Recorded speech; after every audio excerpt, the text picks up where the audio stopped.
Okay. I'm going to go ahead and call us to order. This is the regular Manassas Park Governing Body meeting for the 3rd of March. Please note that you have an amended agenda before you. Item 8C has been added, so we need to determine if we want to submit that particular letter of opposition. It is to the Caden Ridge project. I sent an email to everybody a day or so ago on that project. With that amended agenda, governing body's pleasure on approval of the agenda. So moved. Second. Motion and a second. Any discussion? Hearing none, all those in favor say aye. Aye. Opposed? Abstentions? Motion carries. Could we rise for a moment of silence, please? And Jeanette, would you lead us in the pledge?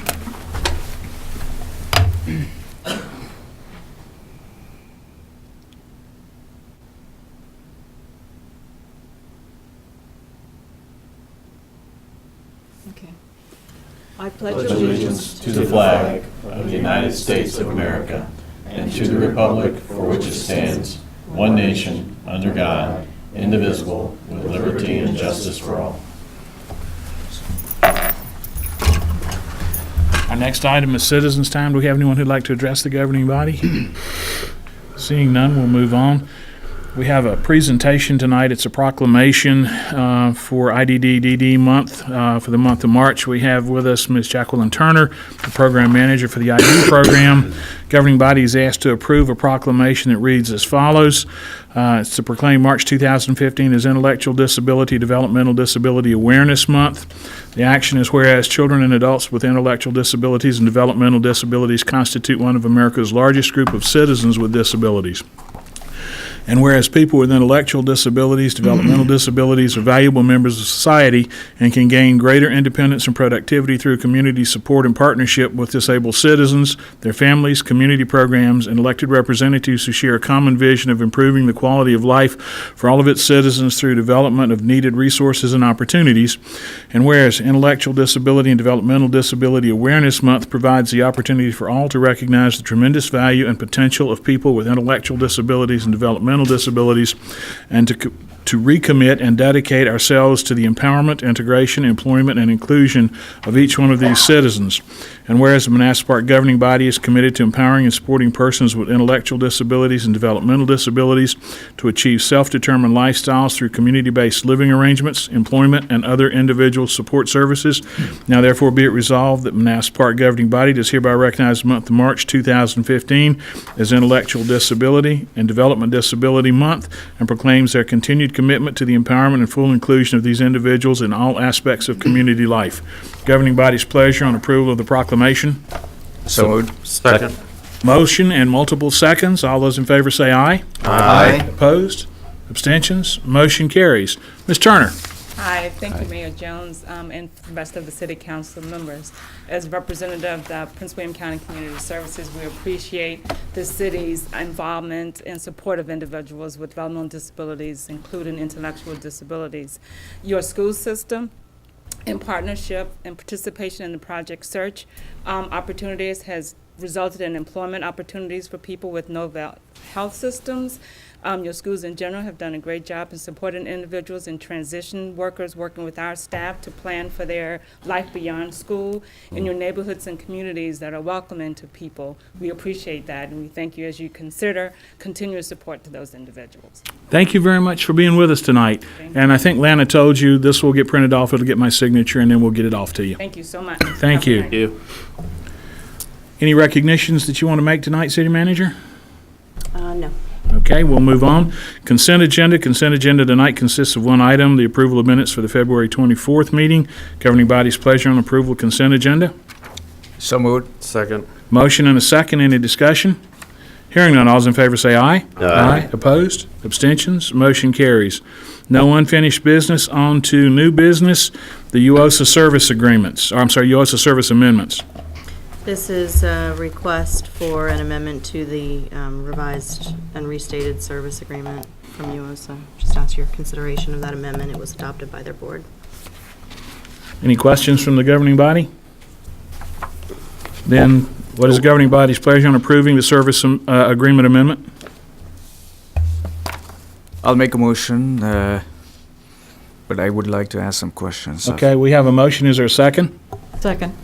Okay, questions? So what has changed in this amended agreement? Can you point out what has changed? It's an amendment to allow for some jurisdictions to pay cash instead of participating in the bond.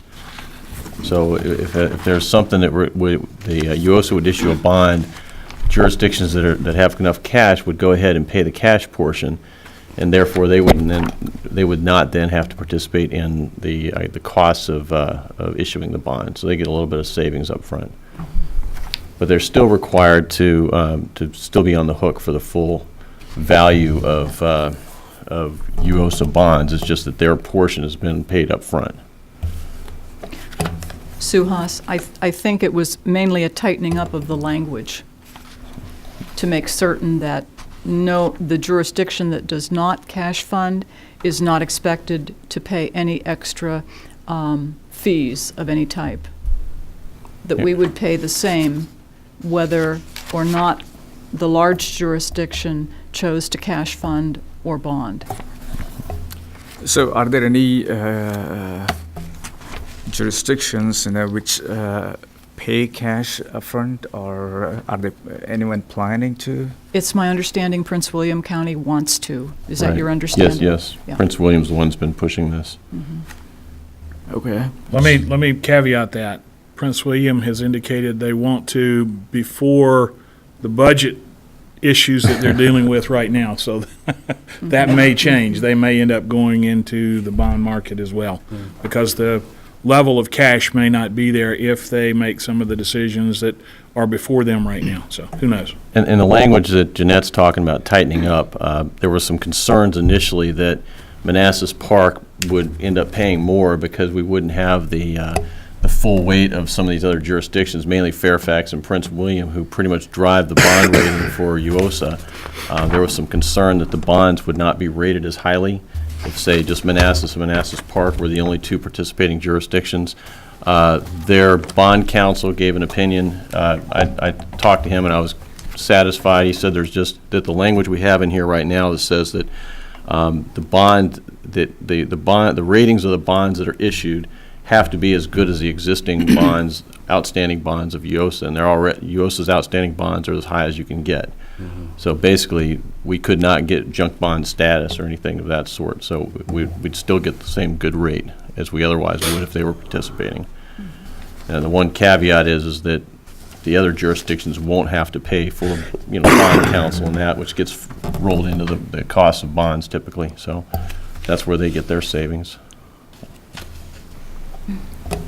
Any other questions? Yes, sir. I've got one. If we're bonding less, would there be a reasonable expectation that we would pay less because, so if a portion of it's being paid in cash by a jurisdiction, I assume that the amount bonded is less, therefore those costs and the costs of compounded Right. interest are less? Right. And that's shared by the jurisdictions that are remaining as part of the bonding, right? There's not an expectation that it's sort of plussed up and calculated as though all jurisdictions bonded. No. The way that the bonds the costs are calculated is based upon the overall value of the bond. So the value of the bond would be reduced, so therefore the costs associated with that bond would be reduced. Okay. And keep in mind also that the city essentially has veto power on this. So if the city doesn't want any jurisdiction to go ahead and cash, to pay it by cash, we could just vote no. We still have a unanimous requirement for all 4 jurisdictions to approve this. So I feel that there's security for the city there. So if it ever looks like we're going to be doing something that would not benefit the city, we could just vote against it. So the 4 jurisdictions is Fairfax County, Prince William County, Manassas Park, and who's the Manassas. Manassas, okay.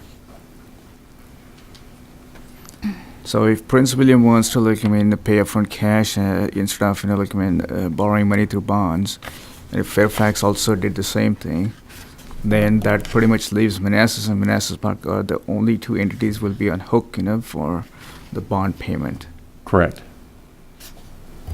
But we would still pay the same amount because our overall, because the costs associated with issuing a bond are based upon the value of the bond, presumably the amount that we're funding through the bonds is the amount we'd fund anyway, so we'd still have the same proportionate share of the overall cost. So the city's cost shouldn't be any different, and that was the big concern. And I'm satisfied, based upon discussions with bond counsel, that is the case. I just want to clarify, and if you just said this and I misinterpreted it, I'm sorry. There's a cost to bonding. A jurisdiction, there's the cost of the bond and sort of the payments for borrowing money. And there's the cost of the paperwork to do the bond. Clearly, I would expect somebody, a jurisdiction paying cash to not have to pay anything relative to the cost of the bond itself. But following on Suhas's example, Prince William County paid cash, Fairfax County paid cash, does that not increase disproportionately the cost of bonding on the back of the city, or is the cost of the bonding shared equally across all four? No, I believe that the cost of the bond itself is just shared amongst the parties that are the jurisdictions that are actually paying for the bond. Okay, so I guess I do have a little bit of concern. There's two types of those costs, though. One is paying back, you get a mortgage, you pay back interest every Right. month, right? They wouldn't have to pay that, I get that. The other piece But there's would be loan the- origination fees, right? And so, But they're also based upon a percentage value of the total loan, as are typically the legal fees associated with it are also tied into the value of the loan. right, but are they proportionately scaled? Are the costs to do the bonding proportionally scaled? So let's say everybody decided to pay cash other than us. There's still a fixed fee to bonding, right? Right. It would seem that would become disproportionately increased to us because, Well, that was my concern, and I was told that was not the case, that the fees associated with bonding are based upon the total value of the bond itself. So that would go down, and so we would presumably be paying the same amount as we would otherwise be paying if all four jurisdictions participated. And bear in mind, if it looks like that's not the case, then we can always just yeah, vote gotcha. no. Okay, all right, thank you. Or the jurisdiction who is cash funding can offer to kick in and pay. I mean, should there be a fixed cost? Okay. Otherwise, the answer would be no. Okay, Yeah. all right, thank you. And one vote can sink it. Okay, thank you.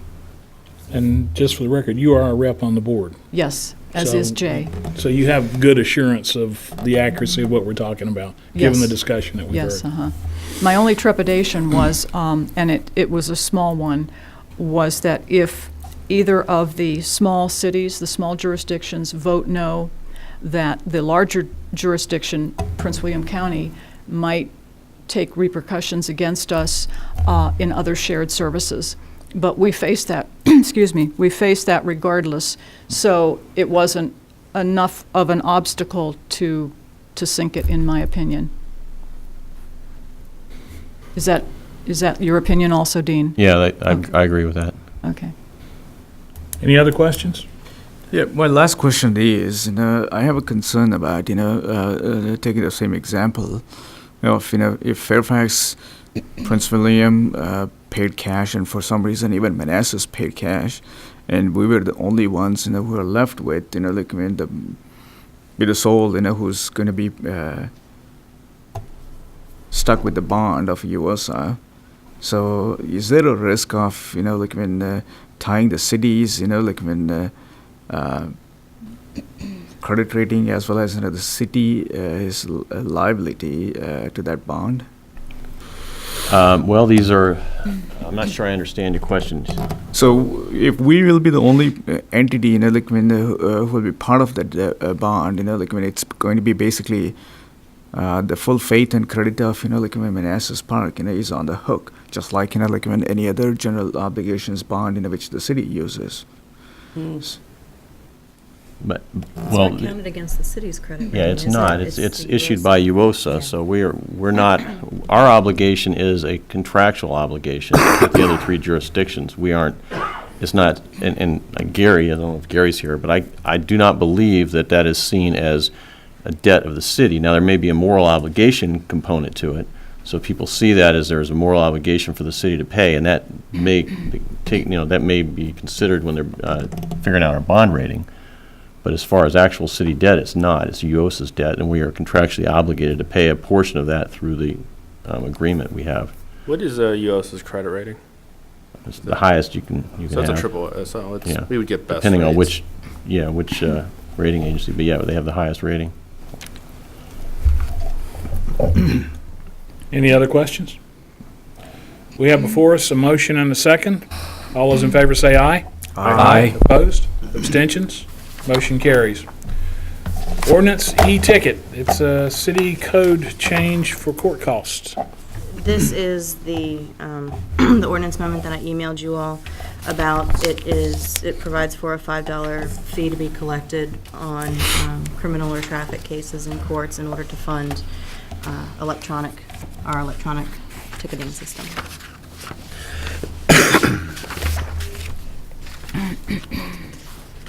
We have before us a recommendation for an ordinance. What is the governing body's pleasure? We'll make a So motion to moved. approve. Second. We have multiple motions to approve and a second. Any discussion? Yeah, I would like to, I'm going to oppose this, as I had already indicated. I am not against, adopting that e-ticket system. I am opposed against, charging the $5 fee. In my experience, what I've noticed is governments always, tack on, fees as a mechanism to recover some of the costs. But eventually, it just becomes a revenue stream, and it becomes very, very difficult to get rid of them. Just as a simple example, like city decal, it was a mechanism, to recover the cost of those stickers, which we put on the windshields. Now it's just become a revenue source, and we can't seem to get rid of it.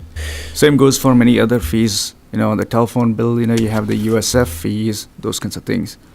So that is the reason why I'm going to oppose this, because if somebody had a simple ticket, if their taillight was broken or something, and then when they were ticketed for that, if they went to the court, they would end up paying $35 in court fees, $30 the actual penalty, and this $5 will get added to the court fees, making it $40 in fees and then $30 in penalty.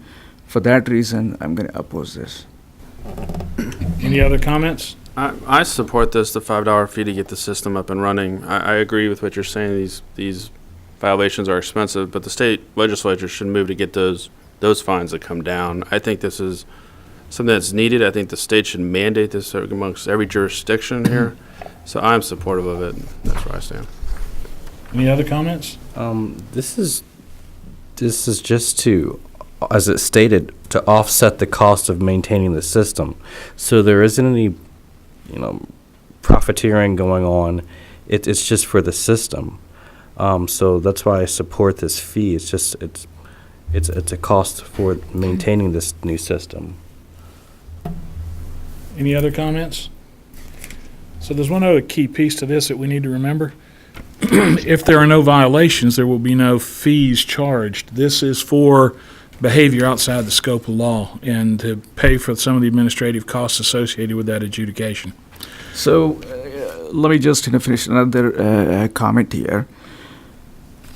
You bring up a very valid point. You're just pointing out, saying that this fee is going to be paid by the person who has broken the law or something. Mm-hmm. If we had to use that same rationale, then the taxpayer shouldn't be paying for the jails, in which we send criminals. I don't disagree with you if we had the ability to do cost recovery for criminals that we could send to jail. Unfortunately, the state laws and the federal laws don't account for that, but we can, in this case, recover these costs. Any other comments? We have a motion and a second. All those in favor say aye. Aye. Opposed? One opposed. One opposed. Abstentions? Motion carries with one opposed. Our next item is a letter I asked Dean to draft. You have all seen my email to Marty Noe, and you saw my responses to the question when asked about the Caden Ridge project. It is my recommendation to the body that we oppose the Caden Ridge project. We had originally been offered they can't proffer because we're not the locality that the project occurs in, so they were going to gift some funds to help offset the costs that the city would be expecting to incur with some of the enforcement actions that would occur, since we're the closest locality to that subdivision or that development, if you will.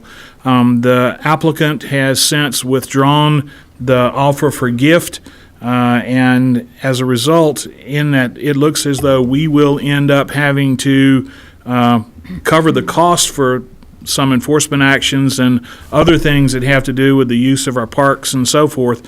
I believe it's appropriate that we oppose this development. And there's a draft letter before you, and I wanted to put that before us tonight to see if, in fact, there's agreement that we oppose.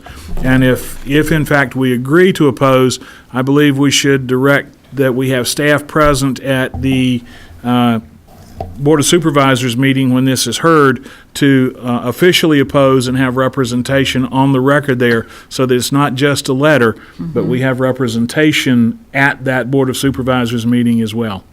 Agreed. With those comments, if there is agreement that this is the way to proceed, I would like to have a motion to that effect. So moved. Second. Motion and a second. Is there any discussion on anybody's part? I'll just Yeah, make a I would comment. like Go to ahead. ask. Yes. Sorry. I will be attending that public hearing as well and give you guys an update on how it went. And speak in opposition? Yeah. Okay. It is the night of our governing body meeting, though. It's Oh. the 17th. No, that's a conflict. That's why I think it's important that we have staff rep there to represent Okay. us. Okay. Yeah. So, Vanessa should be able to go, yeah? Okay. Okay. Are you Thanks, going to want Vanessa. someone to get up and speak? Yes, I think so. I'd be willing to do that for you. Can we make sure there's nothing on the 17th agenda that we might need you here for? Okay, Okay. Sulas. Okay, thanks, Dean. so can you explain to me, like, I mean, what does this Caden Ridge project encompass? You know, like, I mean, land-wise, you know, where is it being built? Vanessa, if you don't mind, you know, describing where exactly this project is going to be, is proposed to be being built, and how many dwellings, what kind of dwellings? It is proposed to be right at the intersection of Signal Hill and Signal View on both sides of the street, where the farmland is now. It abuts our park. Called the Klein property. It will abut our park. It was originally for 189 single-family homes. During Planning Commission, they sent it back, deferred it, so that they could reduce density, which they did to 149 units. So it's 149 single-family dwelling units. And with that, they are still not offering, but they will be putting a fence along to separate the park and the community on the side of the park, and then they will still be doing the 8-foot asphalt multipurpose trail. And but other than that, when the Planning Commission requested reduction in density, then very soon after that, the developer called me and rescinded his offering. So what was the original gift, you know, per unit? You know, $1,500 per unit, and it would be given in 2 lump sums. I did go back to the table with him, and he did take it back to his board and said that it was just a matter of finances with the reduction in density and the property owner not wanting to reduce their asking price, that's the decision they came to. So I am just calculating it here.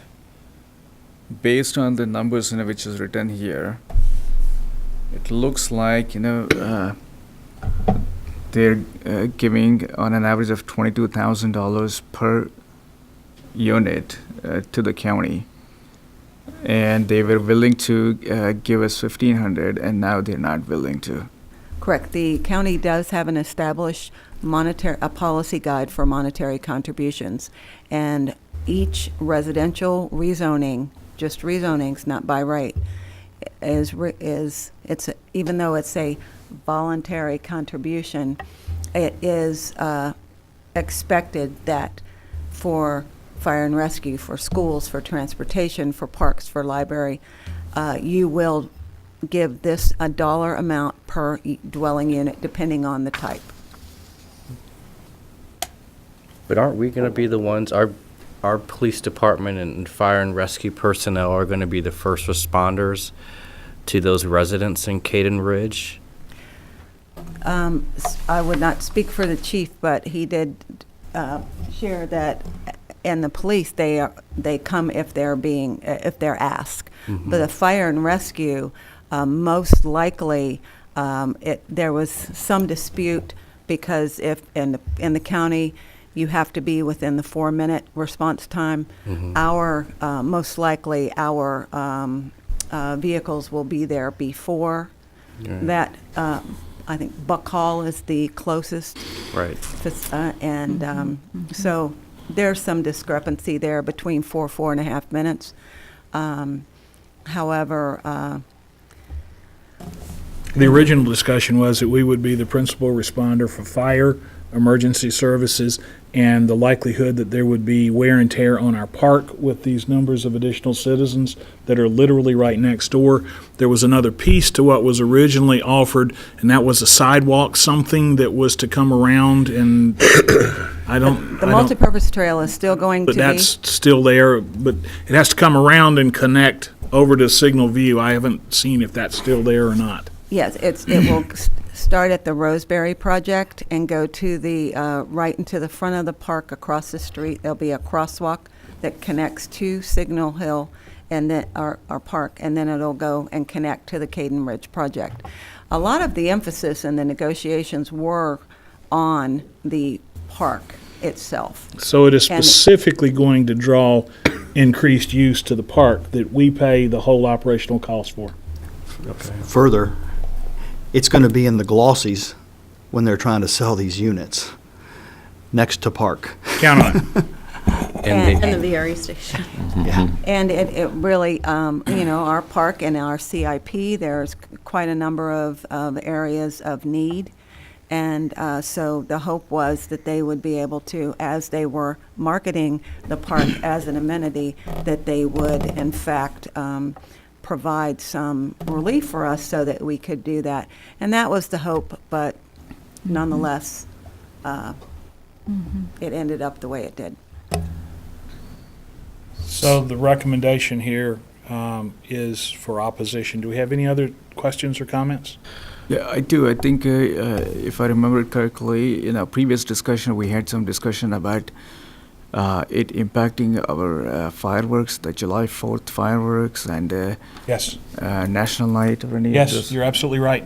Because of the proximity of the houses, the residential units, to the place of discharge, yes, there would be some impact. You're quite right. Okay, so is there something which we can do from Prince William County's perspective, which doesn't jeopardize our fireworks and National Night or any other events which we have in the Signal Hill Park? I believe in that conversation that we had, it was would ultimately be the fire marshal's call as far as distance. But keep in mind that with Walker Station, Richmond Station, and Caden Ridge, the park will be completely surrounded with residential properties. And But that's not going to happen for a few years. And it is, at that point, Suhas, to your point, you're right in remembering that. It means that the firework display itself has to move off of the fields where they are, more in toward where the lower parking lot is, the asphalt parking lot, which means the standoff distance for the people who are viewing is going to be further up the hill potentially. So yes, there's an impact. And there's a shell fall zone that has to be clear for anything that would come back out of the sky into that housing area. You're absolutely right to remember that. No other questions? Any other issues? I just want to make a point. It's quite possible that you're approving this letter might coax the developer to change his mind. And so if that's the case, you know, I would assume we would not want to show up in opposition. Okay. Or if we do show up, to say that we've since reached agreement with the developer. If the developer formally approaches us in a document that can be received and reviewed by the governing body, so that there is a signature on a piece of paper that says, I make you an offer, then I think we would consider what that might be.